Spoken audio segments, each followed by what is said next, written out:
About this movie, Charlotte O'Sullivan of the London Evening Standard says, basically, whether laughing with this film or at it, you'll have a blast. Adam Smith of Empire Magazine says, laughably bad and fantastically good all at once, this is a guilty pleasure that everyone can enjoy. But Letterboxd user Serviceman says that he doesn't feel guilty about loving this movie.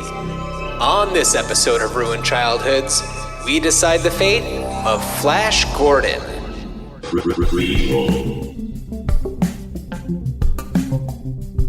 Sequel. Reboot. Which one will it be? It's the Ruined Childhoods podcast.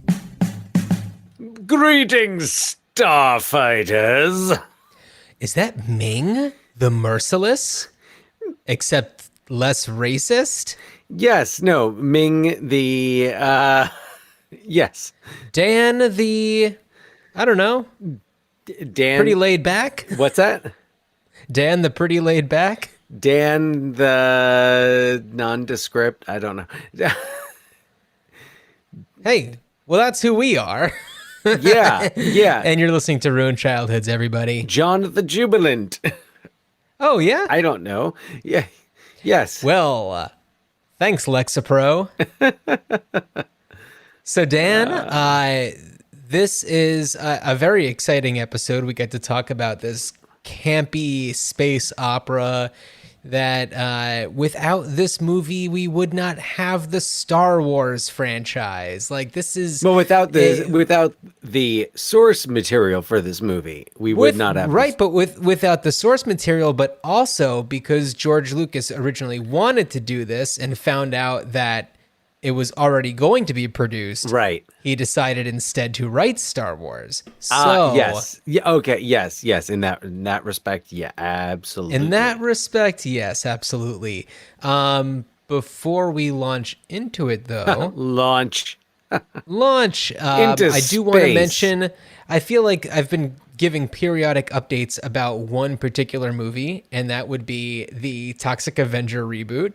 And there's been a lot of casting news coming out of it. Dan, have you heard of any of these? I feel like I saw a rumor about something, but I don't know how true it is. So I think that until now, all we've really heard about is, I think, Jacob Tremblay, but there's been some, and Peter Dinklage, but there's been some new news. Elijah Wood is going to be joining the cast, as well as the film's villain played by Kevin Bacon. Nice.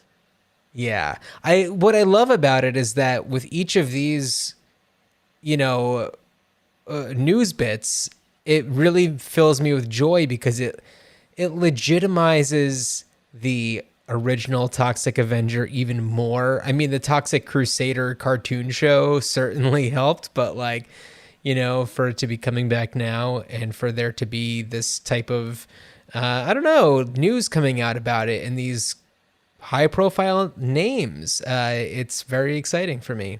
Yeah. I mean, no slouches among them. No slouches among them. That is right. No, it's a quality cast. Nice. Yeah.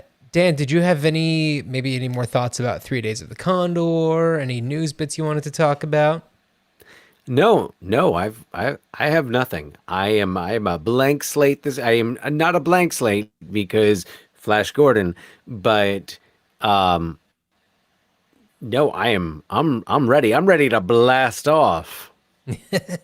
But before we really, while we're still talking, I just mentioned 3 Days of the Condor, our last episode. I'm curious, Dan, because Max von Sydow was also in that, and that was, I think like 5 years before this movie. And, we talk a lot about how he, in a lot of our minds, has kind of always been this older character. I'm wondering, have you seen any of his earlier stuff? I know a lot of it is like, Swedish?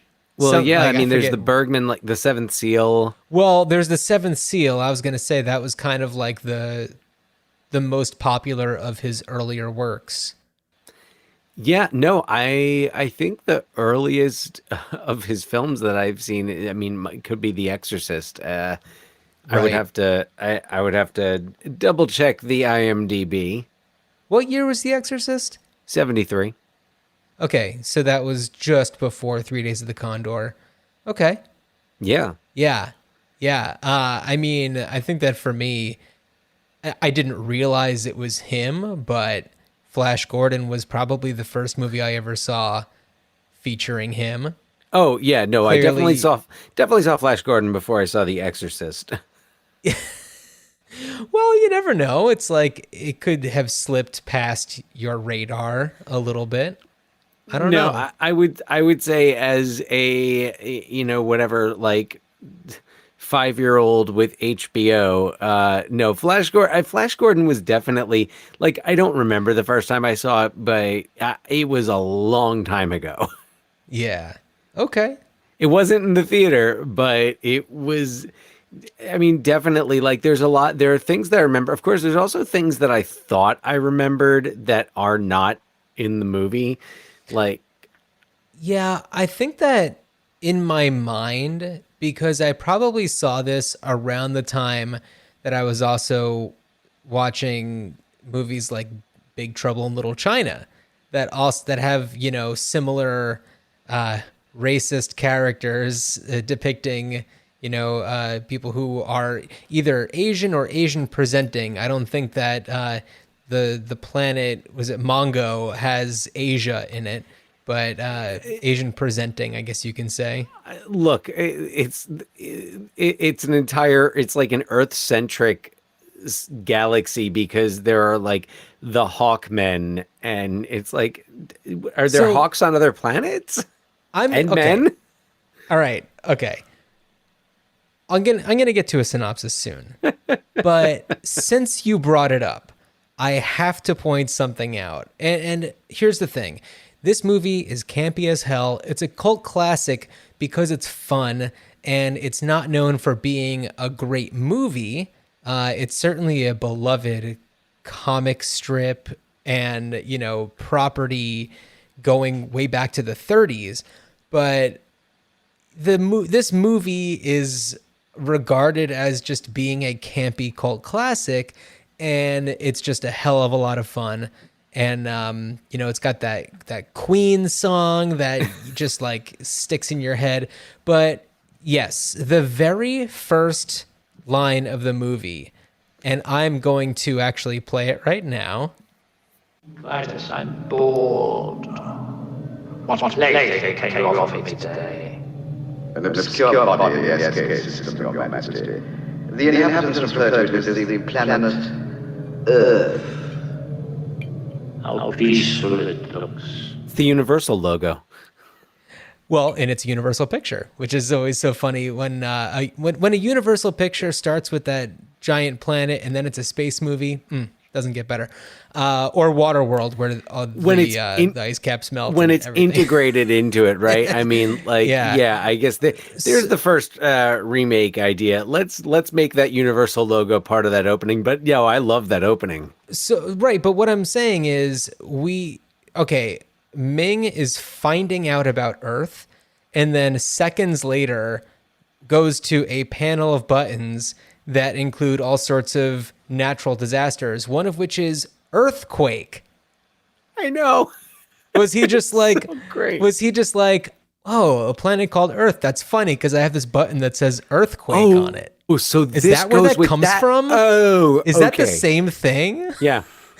And what I loved about is that's Clytus. it's the first thing you see in the movie, and it's just like, already this is kind of poorly thought out. The expectations are set appropriately from the get-go, but also because Yeah. it's that campy, like, Clytus, I'm bored. Well, so I feel like there's a lot of similarities, and I actually checked to see if there were some of the same people who did like the makeup or costuming between this movie and Masters of the Universe, which was what, 7 years later. And because I felt like there was a lot of similarities there, but also Max von Sydow and Frank Langella play their villain characters with such gravitas, and it's just like they came there to play, and they didn't care if the scripts were schlocky, if the costumes and the settings were over the top. They were just like, no, I am a legit actor, and I'm gonna legit act the shit out of this. I gotta throw Topol into that boat for Flash Gordon. I have to say Topol gives it his Topol. Like, what else did he do? A Fiddler on the Roof. Well, he's an Israeli actor. I believe that probably internationally had a bigger career than we realize. He played Dr. Zarkov, and before we just get super into it, why don't I just read the synopsis, because we'll learn a little bit more about Zarkov, Topol's character. Flash, a football star, and Dale, a barely one-dimensional woman, are on a private jet to New York, but get caught in the crossfire of an intergalactic menace named Ming the Merciless, who got bored and decided to wreak havoc on dumb little planet Earth. But when Flash and Dale crash land into the lab of Dr. Zarkov, an ex-NASA scientist turned conspiracy theorist, he coaxes them aboard his homemade space shuttle, and the three unknowingly embark on a journey to save Earth. They land on planet Mongo, which is under Ming's rule. As they meet Ming, he orders Dale to be made his wife. He brainwashes Zarkov to become part of his military and orders Flash to be executed. But Ming underestimates the Earthling ability to be stubborn as hell. Zarkov fakes his brainwashing, and Dale manages to fight through Ming's advances and his potion that discourages her from fighting him off. Flash, on the other hand, is aided by Ming's daughter, Aura, who has a hard-on for Gordon. Flash Gordon, that is.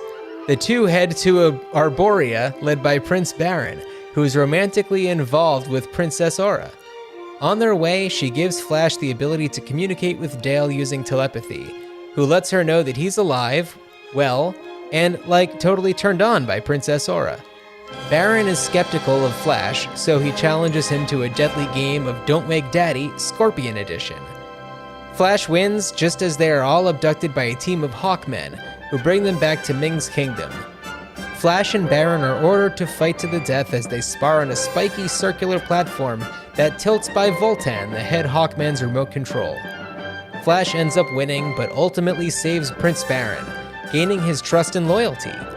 Once Ming shows up, he tries to make nice with Flash, offering him rulership of Earth. After declining, he takes off for Arborea, hoping to get there before Ming destroys another civilization.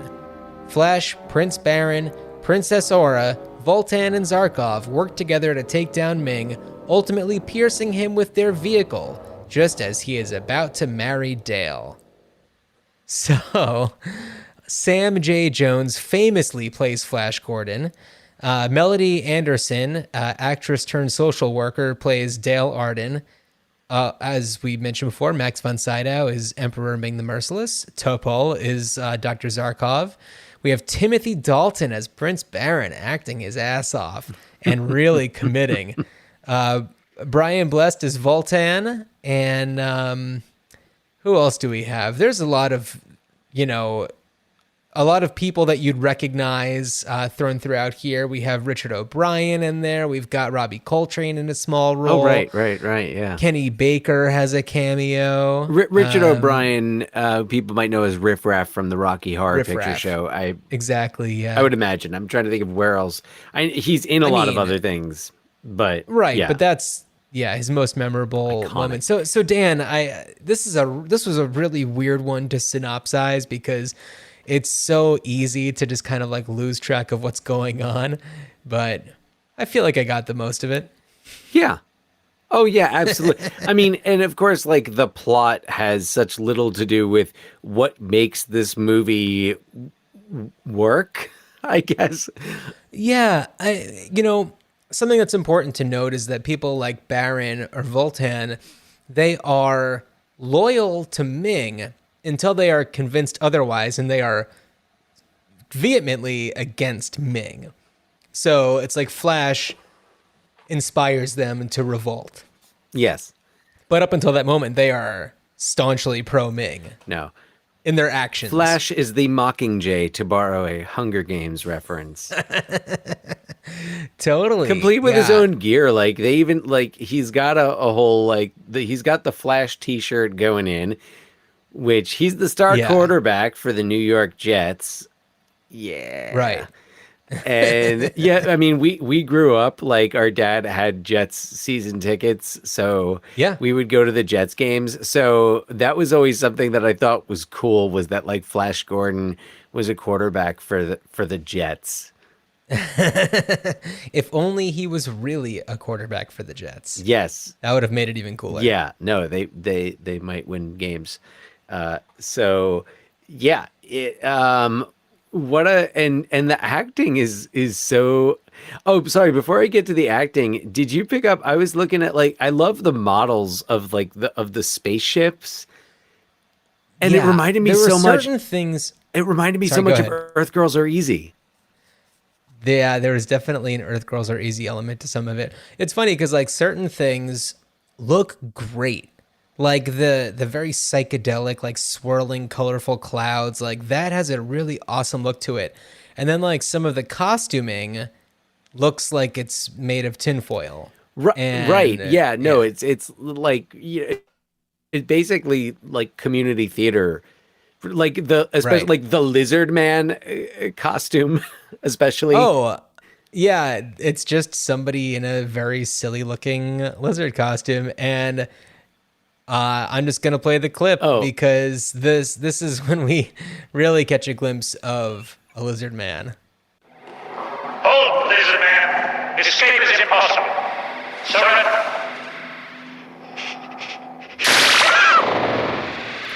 Prisoners, muscularly to the presence of Emperor Ming. Let's not argue with it. I love like how that they little just- they- yelp.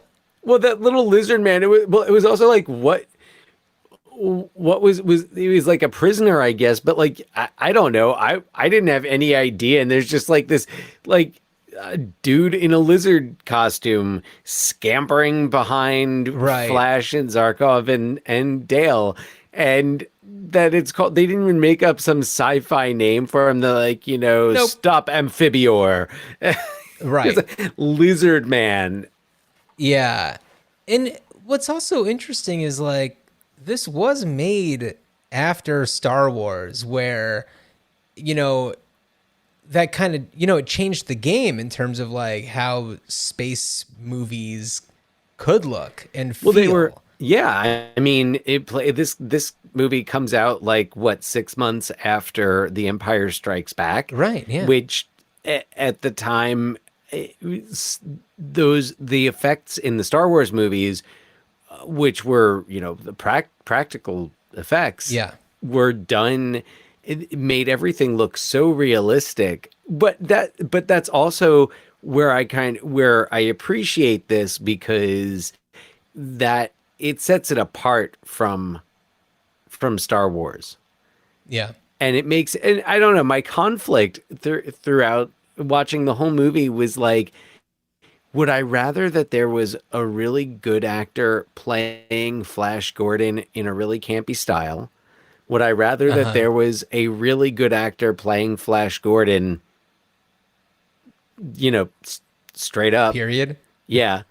Or is this really the best way? Like, is this Sam Jones' performance the best? Like, is this actually Is it the right way? this might be Yeah, the right thing? But I think that there is something to be said about actors who are really good at playing it over the top and cheeky, like people like Bruce Campbell, who could certainly pull off something like this and commit to it in a way that still gives it credibility, but also is cheeky and reminiscent of like the comic strip. And I know this movie's praised for like having the feel of the source material, essentially. So No, you I just don't gave the know. perfect example though. Bruce Campbell would have been he would have kept the campiness of the performance, but also made it more real. It really did feel like Sam Jones was like reading lines off cue cards. Yeah. Well, I mean, most of his dialogue was dubbed. So, Yeah. Oh, yeah. Well, I guess maybe that's why. yeah. Why it That's seems probably that why. way. And yeah, I mean, some another name that comes to mind, and this maybe would have been more 10 years ago, 15 years ago, but like Nathan Fillion, certainly knows how to do that, that cheeky character, adding the gravitas, but also knowing how to like dial up the schlock. Right. Right. Yeah. Yeah. No. And actually, an actor who was offered the role of Flash Gordon but turned it down, Kurt Russell. Right. Yeah. Speaking of Big Trouble in Little China. Big Trouble in Little Yeah. China. Yeah. Yeah. And it's funny because just talking about those two movies once again, really quickly, it's like, there's certainly the similar elements. There's the very like mystical bad guy. There's this floating thing that can, kill somebody like in a second. It's like all these things that, I don't know, kind of cross over where it's almost like what year was Big Trouble in Little China? 86. Yeah, so it's almost like this was it could have been I don't know, such like spiritual remake of Flash Gordon, where it's like, what if it was like Flash Gordon except it took place like on Earth? Well, let's see. Flash And Gordon, this- Jack Burton. No, I don't know. Maybe it's like he's not a football player; he's a truck driver, and it's like I don't know. Could be. Just John Carpenter kind of maybe took the spirit of it and worked it, reworked it. who knows? Yeah, Maybe. for Kurt. I mean, it has a very similar vibe to it. So Dan, when's the last time that you saw this movie? Do you think? I don't. I probably. I mean, like maybe within the last 10 or 15 years, but like Okay. when we say saw, it means like I probably put it on late at night and fell asleep watching it. Right. Yeah. Yeah. So I don't know. So what were your thoughts about it on this rewatch? there were parts of it that I really enjoyed.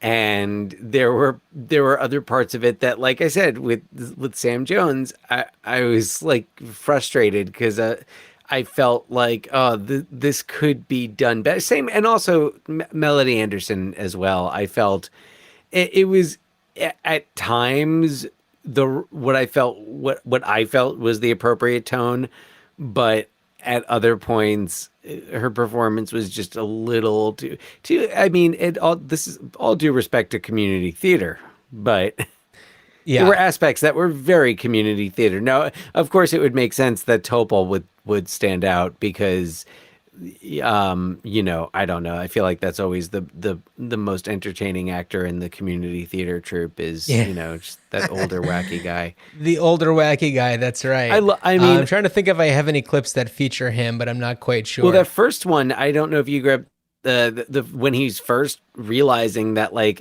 all of his research is right. Yeah. Oh yeah. So this is when this is right after Ming has started wreaking havoc on Earth. Dr. Zarkov, there's no sun. It's 8:24 in the morning, and there's no sun. No sun? No. Check the angular effect of the moon. Seemingly there is no reason for these extraordinary intergalactical upsets. Only Dr. Hans Zarkov, formerly at NASA, has provided any explanation. His ideas, however, have been rejected by the scientific community as irrational. According news to is scientists conveniently at NASA, about him. this morning's unprecedented solar eclipse is no cause for alarm. A team of NASA scientists has been in conference with the president since 7 o'clock this morning. What do you find? The moon out of orbit? By more than 12 degrees. This must be a mistake.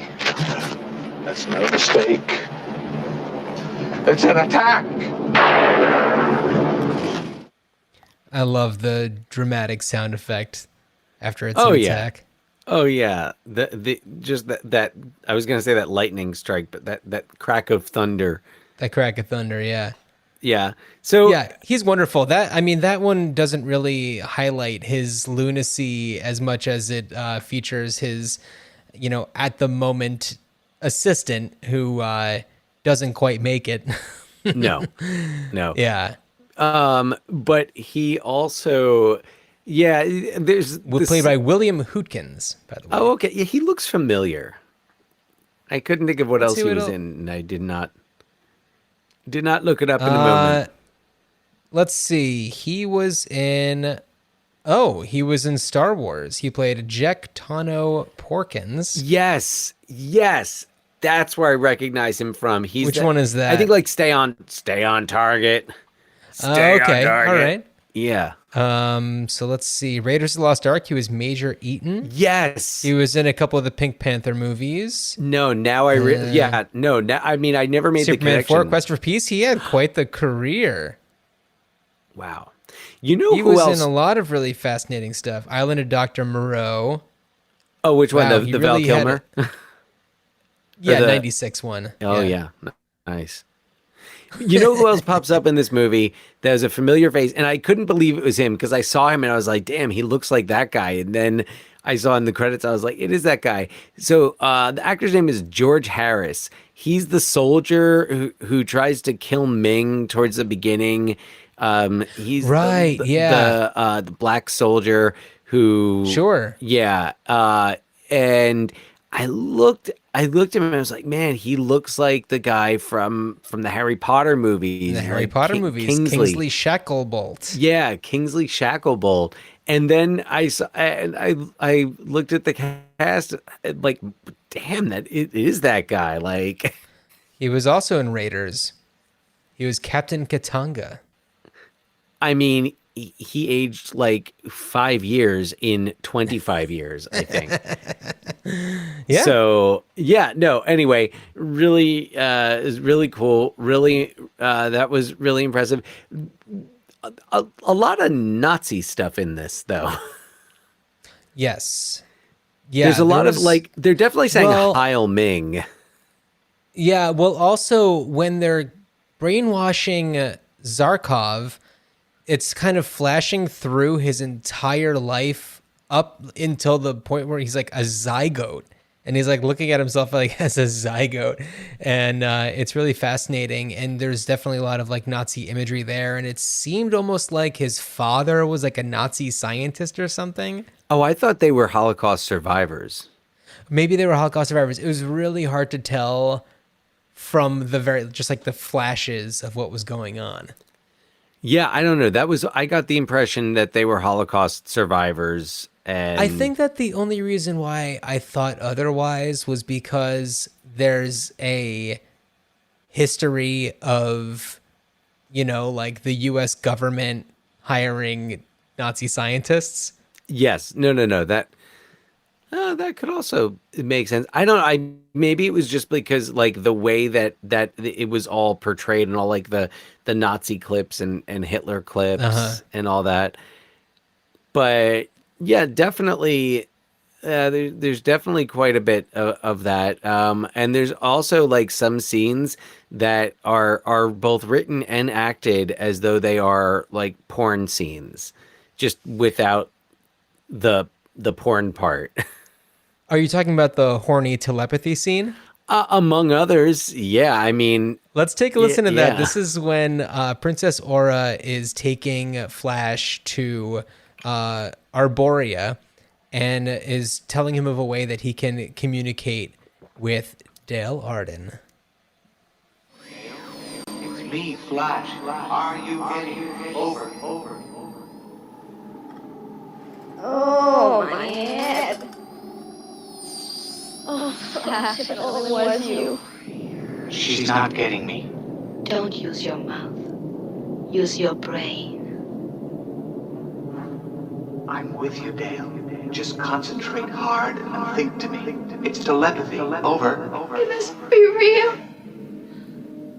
I saw you executed. I was saved. I'm still alive. Oh, my God.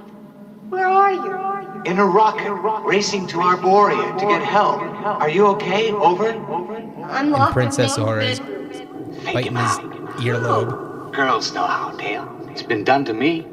Fake him out till I get back. Over. It's too dangerous for you here. You can't come back. Stay where you're safe. Oh my God, this girl's really turning me on. I didn't quite get that. Think it again. Forget I thought it. It wasn't about you. Over. What? Hang up. I've got to go. Where? Someone's coming. Got to stop thinking to each other. So, Dan, I'm not sure if you are quite familiar with this, but did you know that there also is a, I guess, version of this called Flesh Gordon? I've never seen it, but I've definitely heard of it. I think it was 1974, around there, and similar storyline, except I think it's Planet Porno instead of Planet Mongo, and there's just like all sorts of stuff like that, and I think it's more of like it's not like porn, it's just like a I don't know, Adult salacious version, film. a more adult version with just like nudity and stuff, but not porn. And and it's ripe for it. I mean, Flesh Gordon is just sitting there. That's low-hanging fruit. Nice. All right. It's definitely like you're watching the scenes and it's like I'm watching the porno without the pornographic parts and just the dialogue. Yeah. And the acting, of course. Right. It's almost like Dan, I know you've probably seen the movie Orgasmo. Mm-hmm. It reminds me a lot of like the set pieces and the costumes from Orgasmo. Yes, exactly. Exactly. Yeah. So what was it? I mean, yeah, the movie's just kind of crazy. Like, there's a football scene. Oh yeah, the football fight, the famous football fight scene. The football fight is hilarious. I mean, this is why it's one of those movies that you just have to see. Whether or not you enjoy it, you just have to see it because there's no way to accurately describe the lunacy of things like the football scene. So I want to ask you one more question about the relationship between Flash and Dale.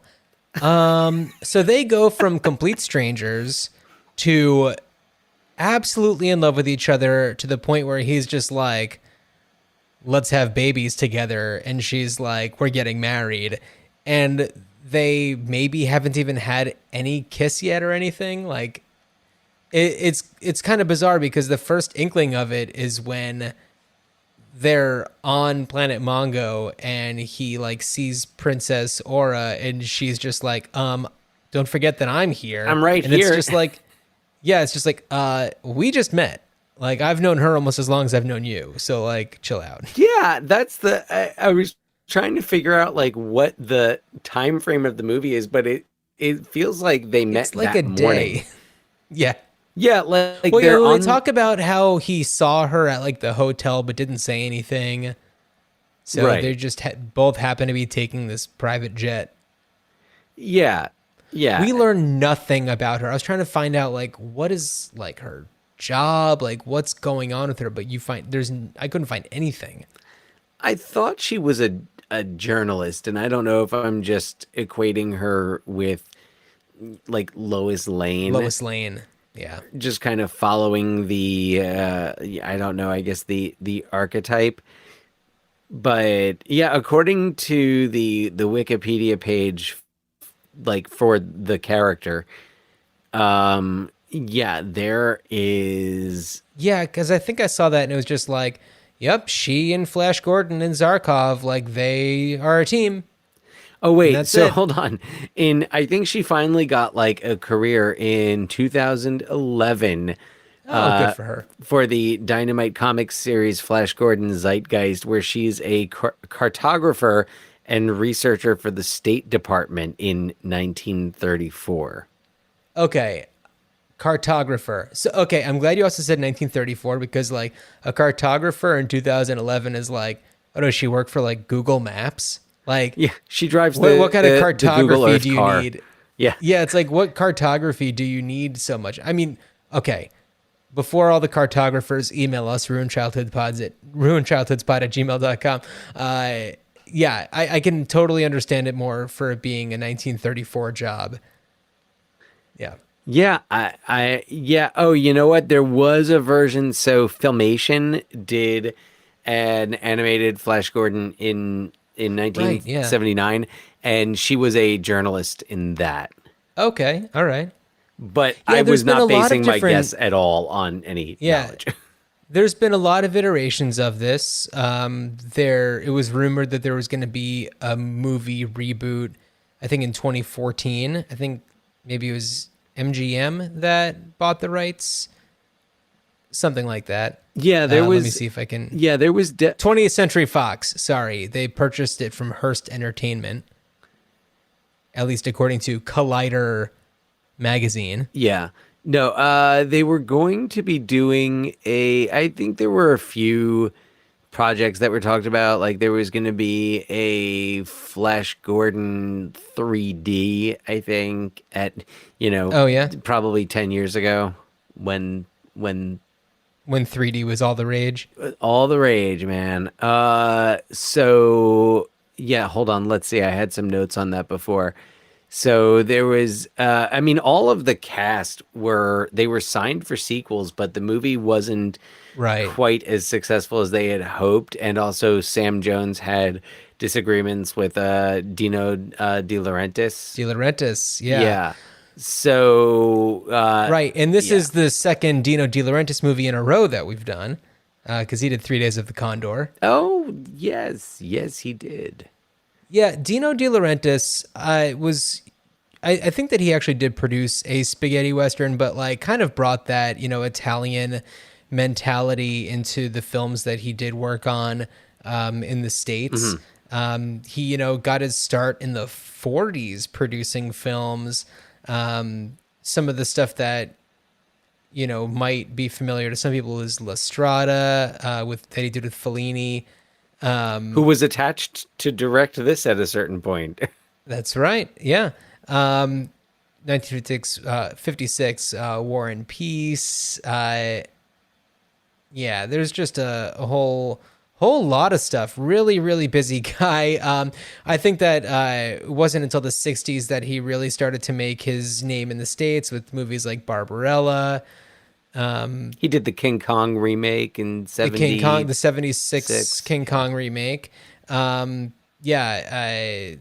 Halloween 2, Conan the Barbarian, some of the Amityville movies, Firestarter, Conan the Destroyer, Dune, Maximum Overdrive. I think a few Stephen King. Yeah, Dune is another movies. movie that has there's some similarities with Flash Gordon. Absolutely. Dune sporting, I would say, the higher production value.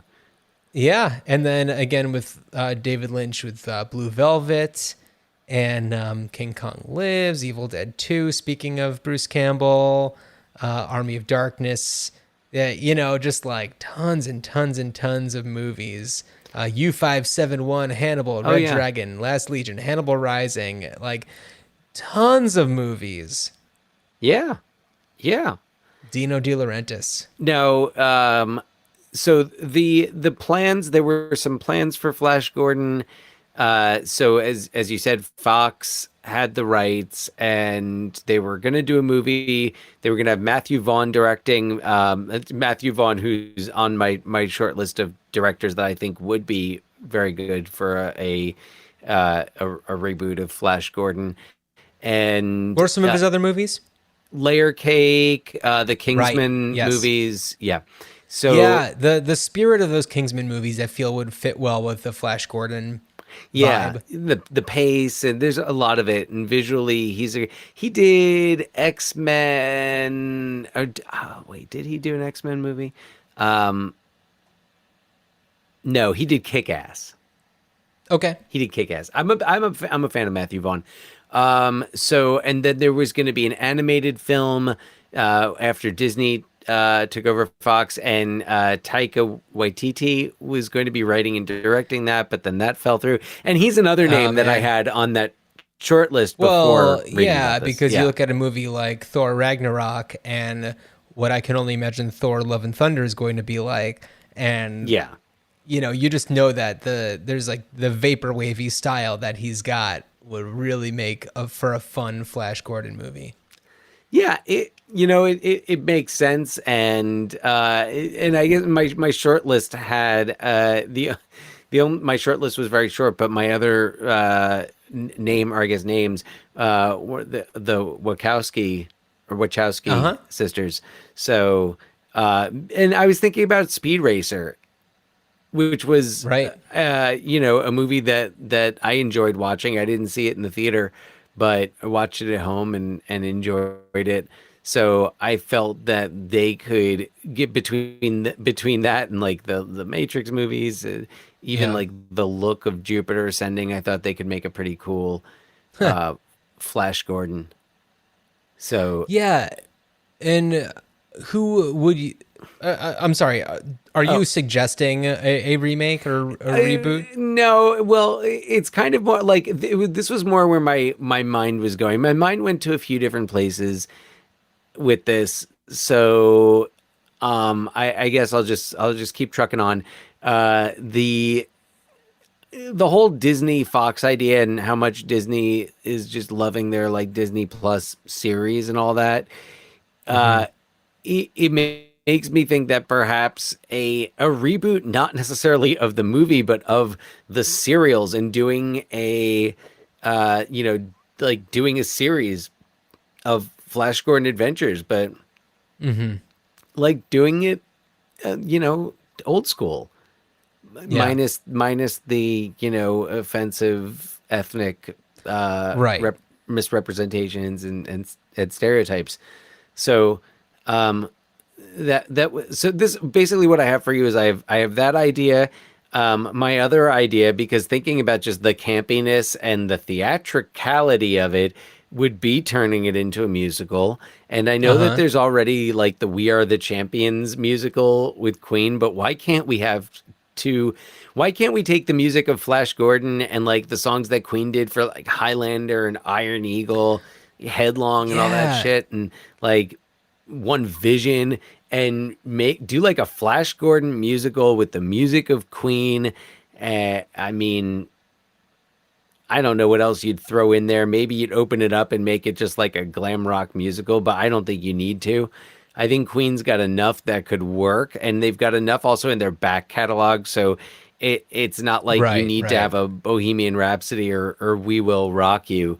So I mean, you have Flash Gordon and all those other great songs that they did that totally fit the vibe of this. And then in terms of just like remaking it, I did throw together like I was like, who would I like to see in a cast of this? And I was thinking of more of a diverse cast. So I'll share that with you. My first thought was for Flash, I felt Donald Glover was still in the appropriate age range and Okay. would just have the right like attitude. I mean, it's like, yes, you could easily, pick a Hemsworth, any Hemsworth, and Yeah. and I think that Chris Hemsworth seems to be a more obvious choice. I think because we're just used to seeing him as this blonde, he's Thor. yeah. Yeah. God. Yeah, he's Thor, which is why I don't want to see, like, I want to see someone who's, I guess not the tip. I couldn't, and like I was trying to think of, all right, who would I get excited about? And I thought about like Donald Glover as Lando Calrissian in Solo, Yeah. and I thought about, I'm like, he could pull off the quarterback thing. Yeah. I mean, and he might even be too old for it now, but I was just thinking like Channing Tatum would be a lot of fun. Yeah. Because he's super funny. I feel like we haven't really seen him much lately, and he could pull off that like schlocky, charming football star turned, savior. Yeah. I mean 21 Jump Street. Oh my Yeah. God, so much Yeah, fun. no, Channing Tatum is great. So that was for Flash. My Zarkov is John Turturro. Oh, oh, absolutely. Yes, I absolutely. had a couple of thoughts for Zarkov, and then I just kind of ended on Turturro, and like, man, I would love to. He would have a blast with that. He'd be so much fun. Yeah. My Dale, I'd put Tessa Thompson, mostly because I feel like I haven't thought of her for a lot of things lately, and forgot how much have just enjoyed her work and what I've seen her do. So, Yeah, she's and fantastic. and it's like, if we're updating Flash Gordon, and by the way, I think I would set it present day. Yeah. Because also it fits in, like, you could take the same plot, and I mean, man, wow, what if it was revealed that climate change was actually being caused by Ming the Merciless? Or like COVID, Yeah. Well, yeah, and of course there'd be a right? little dashboard that says COVID-19. Yeah. So, and then, so for Ming, I was kind of like debating, like, just like, is Ming's character supposed to play as Asian, and so I kind of went in two different directions for Ming. One direction was that Ming is not ethnically specific to Earth, Right.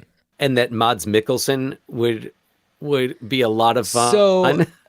yeah, he's fantastic. His role in Doctor Strange as, the villain there definitely makes me feel he's appropriate. Also, I mean, we're talking about two Bond villains.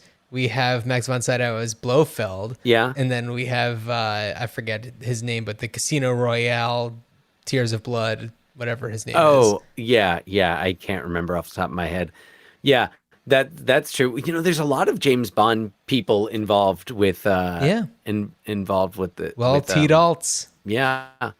Yeah. So and but I was also thinking, like, okay, if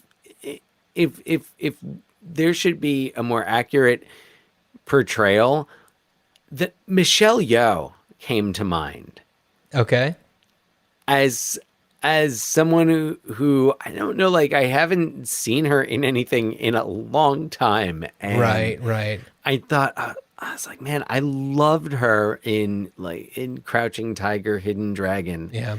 which I think was, and she was she was also in a James Bond movie. Was she?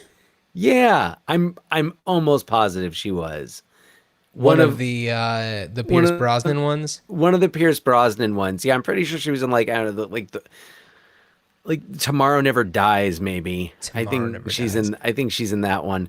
So I was thinking about her. I was thinking about, for some reason, when I was trying to think of someone who would be a good Baron, for taking over for Timothy Dalton, Stephen Yeun was the first name that came to my mind he's for great. some reason. Yeah. And I was like, I would like to see him do something like this. And for Aura, Priyanka Chopra was the first person. Really? I was Okay. I don't know. I was thinking, like, I forget what show it is that she was on. I like Quantico, I think it was, and Oh, okay. I was thinking about it. I mean, and I was like, I would love to see her in, like, in I don't know, a big sci-fi movie. I feel like she'd be really good. So, and of course, there's so many other actors. It's not like I spent hours with, like, a giant whiteboard, like, plotting this all out. So, what are you gonna do? What are you gonna do with Flash Gordon? Well, before I talk a little bit more about that, I also just want to throw another name into the ring for Flash, and that would be the recently reinvented Kumail Nanjiani. He'd be great. How good would he be as a Flash Gordon? That'd be so much fun. Interesting. Adding a different element to the character, for sure. Yeah. Wow. The buff Kumail. Yeah. I mean, I'm interested to see Oh, absolutely. You know, Chloe Zhao. I'm very excited to see what she would do with a Marvel movie. Yeah, especially like since I saw or I watched Nomadland, and just going from a project like that to a project like a Marvel movie and seeing, but also like recognizing what what she did with Nomadland and that kept it engaging and like suspenseful Right. in a way, not suspenseful in the traditional like John Grisham suspense, but like just suspenseful in a way like I really don't know what's going to happen to this person. Yeah, and I think that also speaks to Frances McDormand's skills as an actor. I mean, not to take anything away from Chloe Zhao, but I think that together they Yes. really made that come out. Yes. So anyway, so for my vision for Flash Gordon, see, the thing is, like, there's been so many iterations of it. It has been a pinball game, which I'd love to play sometime. There's been a Flash Gordon role-playing game. There's all sorts of things like that. And I was thinking that it would be really fun if there was a Flash Gordon video game for, like, some of the newer consoles, something with like a more open world vibe to it, something like a Mass Effect type of game where, you are Flash Gordon. You could play as, Zarkov. You could play as Dale. It's like, you assemble this team of people and you are fighting against, like, it takes place maybe after the movie where it's like, it's already established that they have done this thing in space. Granted, Dale does say that she's a New York gal and wants to go back home. But Ming is still alive. Well, okay. The movie ends, spoiler, with the end with a question mark where Ming's ring is that he uses to, like, I guess funnel all of his badness into one, like, I don't even know how you would describe it. It's like this mystical, magical ring that he like has. His Schwartz ring. From It's his Spaceballs. Schwartz, Yeah. exactly. Yeah. So, somebody grabs it, and you hear the, like, cackle of Ming, and we don't know what's going to happen. But the other thought that I had, aside from the video game. Okay, and by the way, so this would continue them in space. And, maybe there's followers of Ming or something completely separate. Like, there's just other missions they have to do. But the other thing I was thinking was, what if there was a sequel that took place shortly after this one? And, fuck it. Recast people that, have the same vibe, or like explain why they look different. It's a campy movie. No one's looking for a realistic explanation of why Sam Jones, looks like some other dude now. Well, but it's from going through those like space flights without wearing any type of protective helmet or gear. Those G-forces they'll mess up the way your face looks. Absolutely. So they get back to Earth, they get back to New York, and maybe there is some sort of situation because they have gone into space. Maybe it's like an interstellar thing where, like, a year for them, or like a week for them on Mongo is like 50 years on Earth or whatever, something like that. Right. So it's a different New York that they come back to, and it's adapting to this new world and missing, Mongo and, Arborea and places like that. And it's more of a drama about, needing to come to terms with the life they left behind, and finding their true identities. Wow. Being in a place where they're, Flash Gordon was certainly celebrated on Earth as a football player, but, like, maybe Dale didn't have it so good on Earth. We certainly know that Zarkov was a laughing stock. So Why would he want to go back? Yeah, no. What if like Flash comes back and I mean, I imagine if he was this big famous football star, it would have been like if he's gone for 10 years, it's like, well, Flash Gordon, vanished off the face of the earth. Literally, it turns out. Yeah. For 10 years, like he comes back, he wants his job back and he doesn't know. And oh, these crazy smartphones, what is this? You carry and your like phone in nobody your likes pocket. nobody likes the Jets. Yeah. It's the modern day Jets. Yeah, so I don't know. Look, somebody's going to do something with Flash Gordon eventually and it's going to be fun. Who knows what it's going to be. I would love to see that as like a Charlie Kaufman. Oh, absolutely. Absolutely. I would love to see like Charlie Noah Kaufman Baumbach. Just like a like Flash Gordon Returns. Call it Flash Gordon Returns. Yeah. Just make it like all the posters have like this sleek. It's oh my god, yes. Oh, it's gonna be all that cool stuff. And then the trailer is like it opens with a Simon and Garfunkel song. It's like the only living boy in New York, and it's just Flash Gordon wandering around through time like it's during COVID or whatever. Yeah. Bing. So anyway, yeah, that's what I got. Wait on a second. That maybe having Ming being responsible for COVID is not a good idea. But no, absolutely not. But there is one other thing that I did want to mention is that Flash Gordon, as it is a cult classic, has certainly been brought up in other pop culture, including this clip from the movie Ted. Of course. Hey, Sam, this is the guy I was telling you about.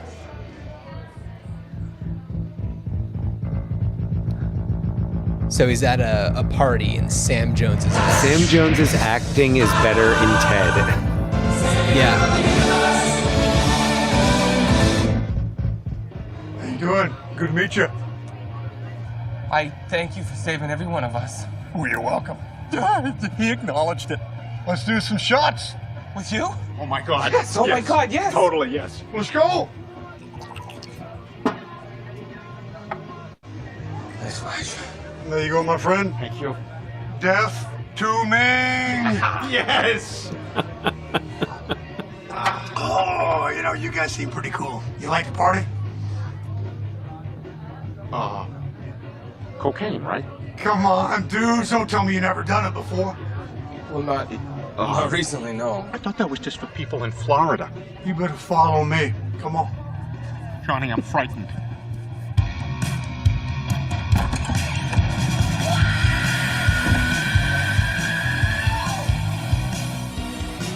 We are gonna party like the 80s. Show us how, Flash. It's easy.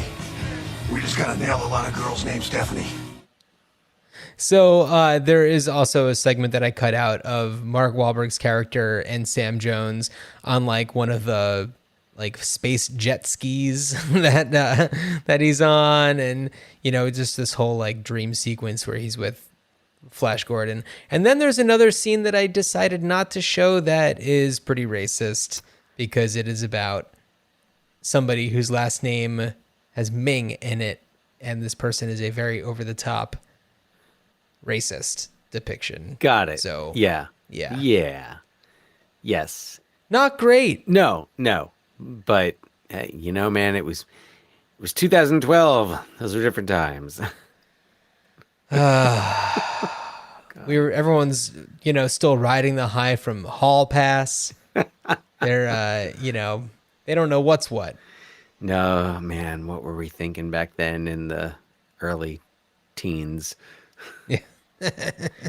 We all thought the world was going to end. Oh, yeah, we thought, you know what? Let's reelect this Obama guy. Everything's fine. And then just a few years later, look what happened. We enjoyed it while it lasted. Yeah. Yep. So Dan, I'm just going to mention a quick little somber note. Yeah.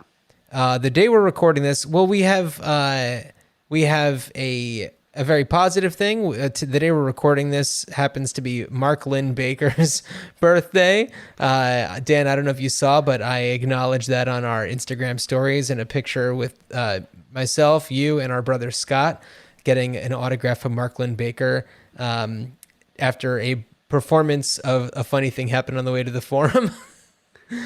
And very memorable. Happy birthday, Mark Lynn Baker. Happy birthday, Mark Lynn Baker, on the day we're recording this, not the day this is released.